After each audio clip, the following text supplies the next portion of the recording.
In my law practice, generally speaking, they come into the door, a person of means comes through the door and says, first my family, then my money, then me.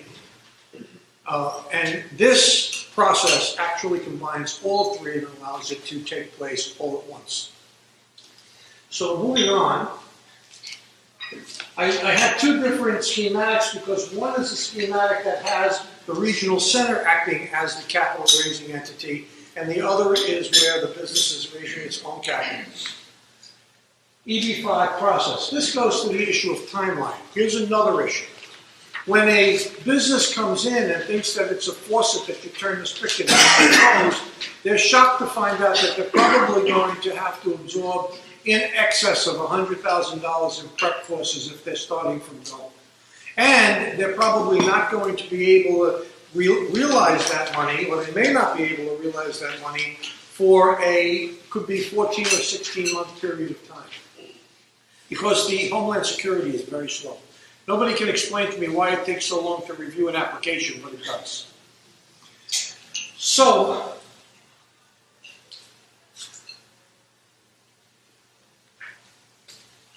here's how the process works, and I'll keep it short.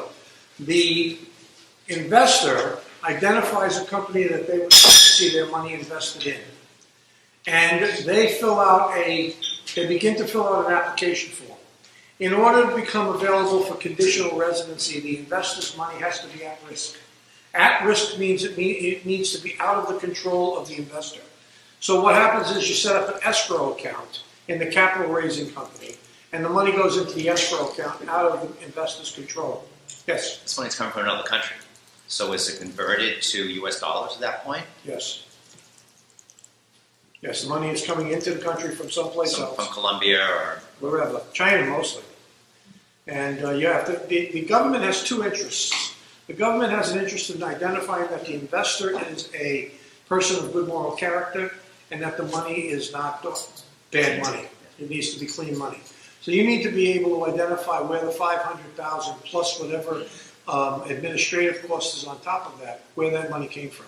You don't necessarily need to show where all of the wealth of the family came from. You need to be able to show where the wealth that went into this program came from.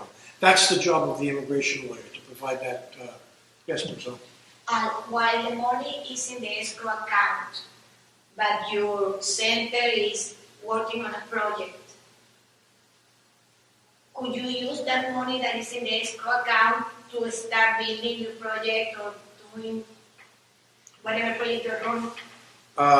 Yes and no. Because how do you do your funding while the money is in the escrow account?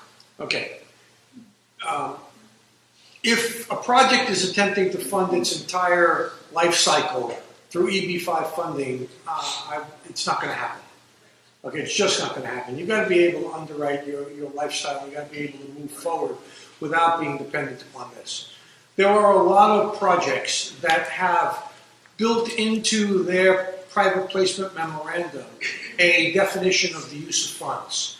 And some projects have found a formula or put a formula in that says, if I'm going to raise $10 million and I get to $8 million, I should be able to take out a percentage of that money and use it to advance the process, leaving a reserve in case one or more of the applications that are funding this project fail at the immigration level.